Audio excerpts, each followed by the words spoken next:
Complete History of Charles Xavier, Earth 616, Part 2. Feeling the return of the Beyonder, Magneto once again joined forces with the X-Men. This time, due to Professor Xavier's weakened state from being attacked by the group of mutant haters, the professor asked Magneto to temporarily join the team.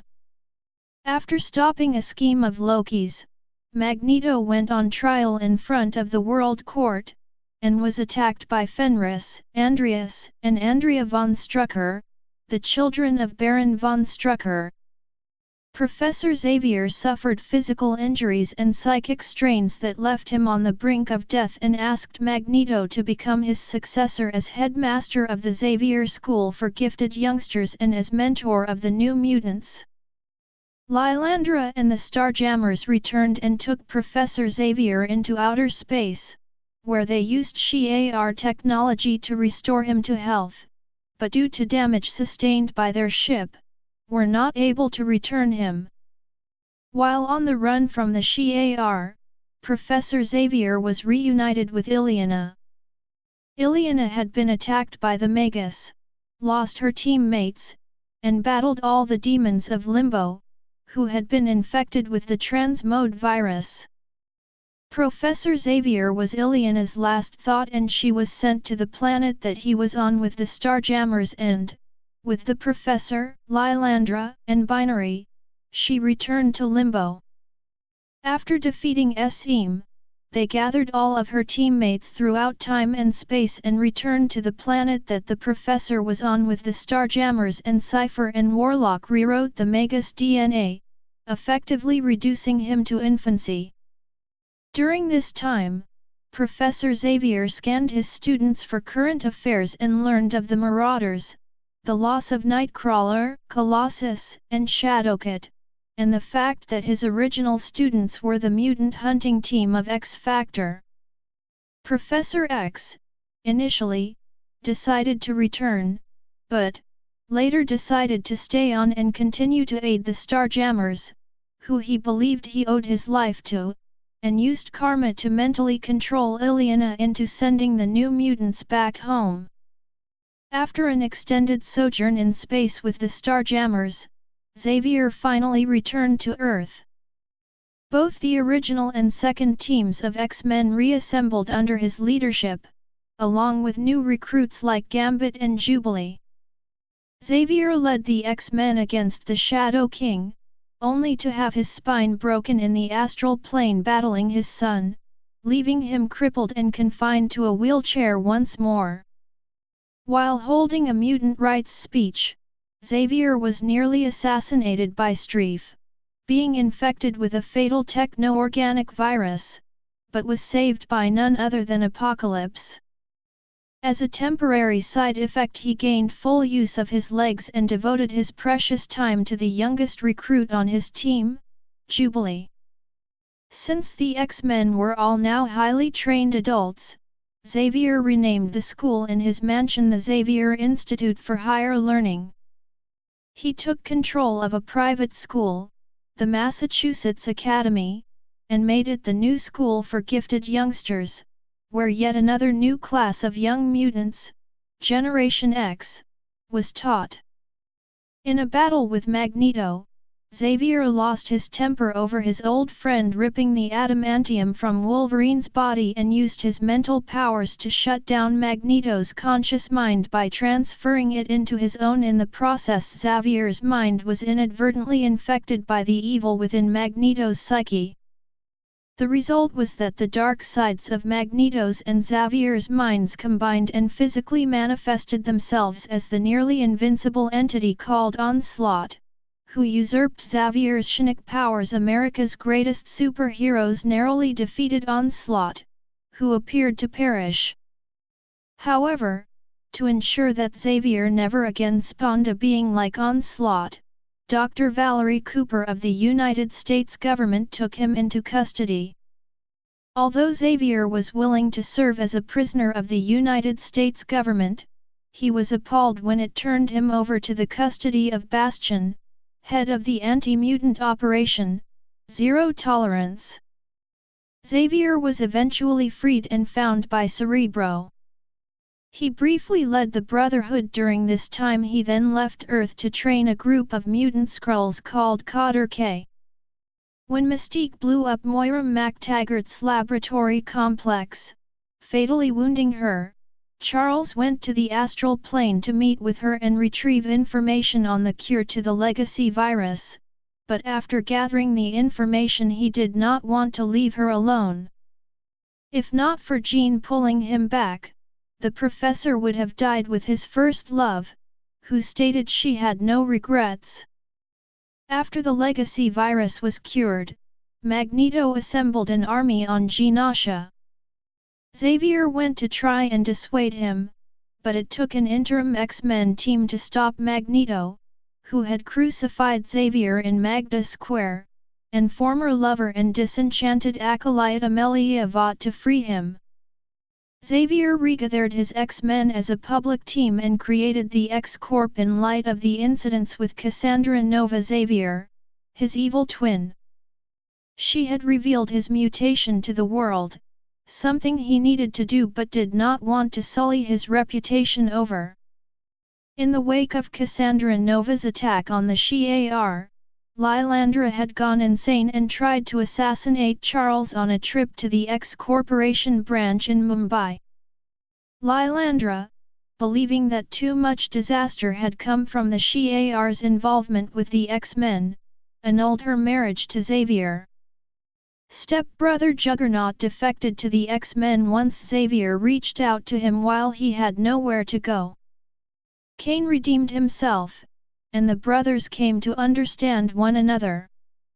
Shortly thereafter, Quan Yin Korn seemed to reveal himself as Magneto. However, Xavier was apparently aware that the real Magneto was still on Genosha. Traveling there, he tried to start a rebuilding effort with several other mutants. Xavier briefly returned to help Cyclops' team with Danger, whom he revealed was a sentient entity kept in the Danger Room to help make it a unique and realistic training setting. The revelation that Xavier had known Danger was sentient, but had ignored this in order to further the X-Men's training caused the X-Men to bitterly reject him. When Magneto brought the comatose Scarlet Witch, he also began to try to help her. Despite his best efforts, Xavier was unable to help Wanda, and her grip on reality began to slip further and further away. The X-Men and Avengers met to discuss the best course of action, and several of those present argued for euthanizing the Scarlet Witch. Quicksilver had overheard this meeting, and when a tired and hopeless Magneto echoed this sentiment, Quicksilver convinced his sister to use her powers to alter reality and create a world where their friends and family had all they wanted. The result was a world where mutants were the majority, and Magneto was ruler of the world. Cracks in this new world began to appear, however. After the mutant Layla Miller restored the memories of some of the X-Men and Avengers, they traveled to Genosha where they discovered that Magneto had erected a memorial garden for Xavier commemorating his death. They were horrified until Cloak faded into the grave and discovered there was nobody inside. A battle soon broke out, and after Magneto's memories were restored and he realized what his children had done, he lashed out, and killed Quicksilver. Wanda, mad with grief, resurrected her brother and restrained her father and everyone else. Bitterly realizing that her father had always loved mutant kind more than his own children, an angry Wanda restored reality with one caveat: no more mutants. Doctor Strange and Emma Frost managed to rescue a handful of mutants from being depowered, but Professor Xavier was still missing and could not be found by Cerebra, suggesting that he was either depowered or dead. The truth about Xavier sending Moira's students to Krakow all those years ago was finally discovered when an energy mass comprised of all the depowered mutants' powers revived Kid Vulcan, now known simply as Vulcan, and in a rage he attacked the X-Men, causing Xavier to come out of hiding. His legs had been restored to him after the House of M, though he was no longer a mutant. Vulcan made Xavier tell the X-Men what he had done. After Vulcan was defeated and flew off into space, Cyclops told Xavier that he was no longer wanted at the X-Mansion for what he did, though some of the other students were more forgiving, including Beast. Even though Xavier was no longer welcome at the Institute, he nevertheless formed a new team composed of Darwin, Havoc, Marvel Girl, Nightcrawler, Warpath, and Polaris for the express purpose of tracking down Vulcan before he could enact his vengeance against the Shi'ar Empire. In the midst of a coup involving Vulcan and the Shi'ar royal family, Xavier was imprisoned and briefly tortured, and then thrown into the M'Kron crystal by Vulcan, who wished to claim his revenge against the professor by killing him. Xavier drifted into the crystal, but was rescued by Darwin. When he emerged from the crystal, he found that it had restored his powers. He returned to Earth and then began to search for his old colleague Magneto. His membership in the Illuminati would come back to haunt him when the Hulk came to the mansion demanding to know whether or not Xavier would have voted in favor of exiling him, had he been present at the vote. Xavier gave an honest answer, that he would, and the Hulk proceeded to try and kill Xavier. Despite their anger towards him, his students came to his protection, and a myriad of X-Men teams fought the Hulk in order to save the Professor. All were defeated with ease however, and the Professor refused to flee, feeling that he needed to own up to his sins. However, the Hulk was swayed from killing Xavier by Mercury, who angrily and desperately told him that the X-Men had suffered enough death after the decimation. Seeing the many gravestones on the grounds of the mansion, the Hulk surmised that their deaths had been Xavier's fault, and he decided to spare Xavier's life so that he could live with his guilt.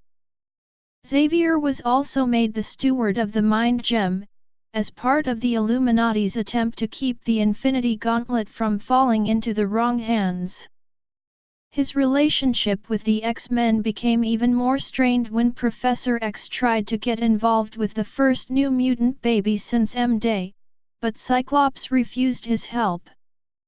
Understanding he had to act on his own, Xavier helped Cable secure the baby and find an escape route. After the final battle had taken place with bloodshed and Cable jumping into the future with the baby, Bishop fired a shot to kill Cable, but instead it hit Xavier in the head.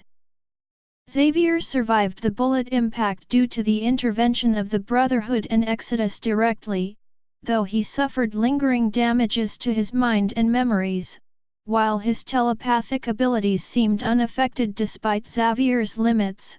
He was trying to rebuild himself and his connections. Some were no longer as trusting of Xavier as before, including Scott Summers, though Wolverine had sought out Xavier to help him free his son from the Hellfire Club's designs.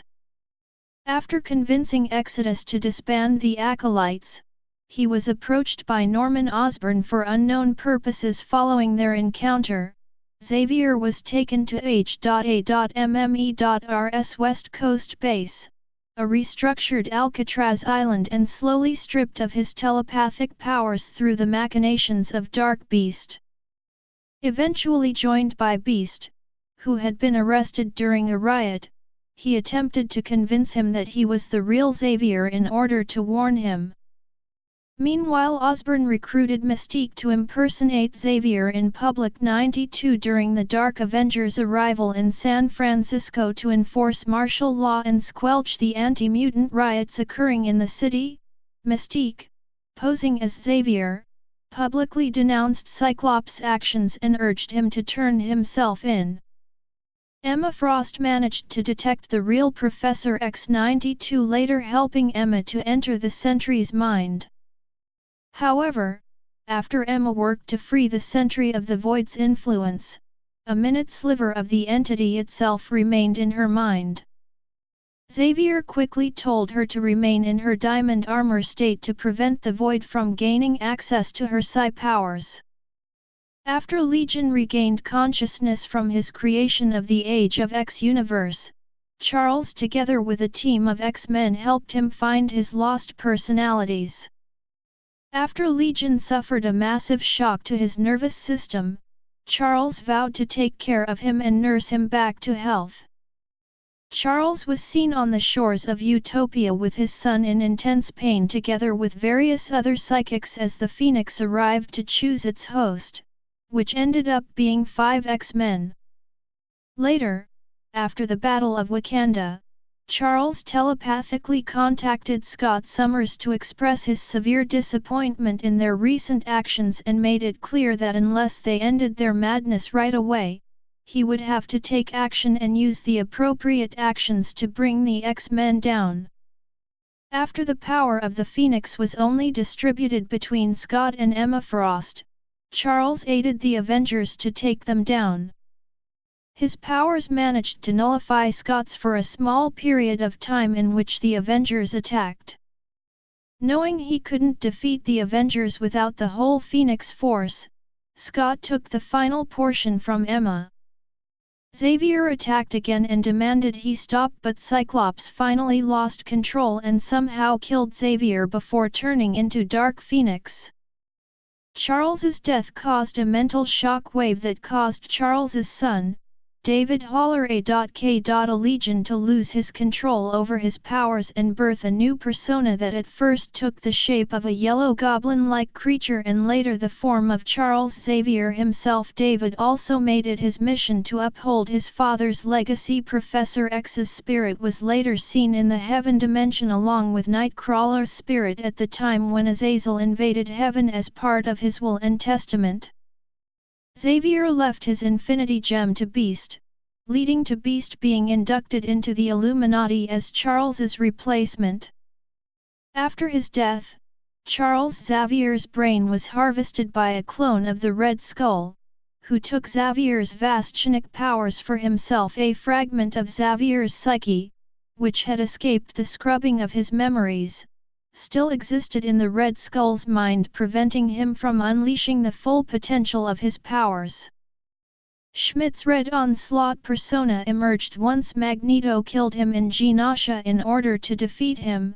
The Scarlet Witch and Doctor Doom, two of the numerous super-powered individuals who had joined forces to fight the Red Onslaught, cast a spell to invert the axis of Skull's brain and bring out a fragment of Charles Xavier still present in Schmidt's brain to defeat him. The spell was a success, and the Red Skull was knocked unconscious and reverted from his Red Onslaught form. Before the Skull could wake up to reveal whether Charles Xavier was now in control or not, as the X-Men wanted, the Avengers decided to be cautious and take the Red Skull to Stark Tower. In order to help cast a Rainversion spell, due to the original having also accidentally affected heroes and villains and made them become their moral opposites, Steve Rogers freed the Red Skull, who had become the White Skull in his inverted form. In this form, it appeared that Charles's fragment was the dominant personality. Once the Rainversion spell was cast, the Red Skull became the dominant persona once more. Months later, the Avengers Unity Division finally put an end to the Red Skull's abuse of Charles's gifts. After successfully apprehending the villain, Rogue took him to Beast, who performed a brain surgery on him to remove those segments that belonged to Xavier. At Rogue's request, the Human Torch incinerated those parts, to prevent them from falling in the wrong hands again, and in order to finally put Xavier to rest.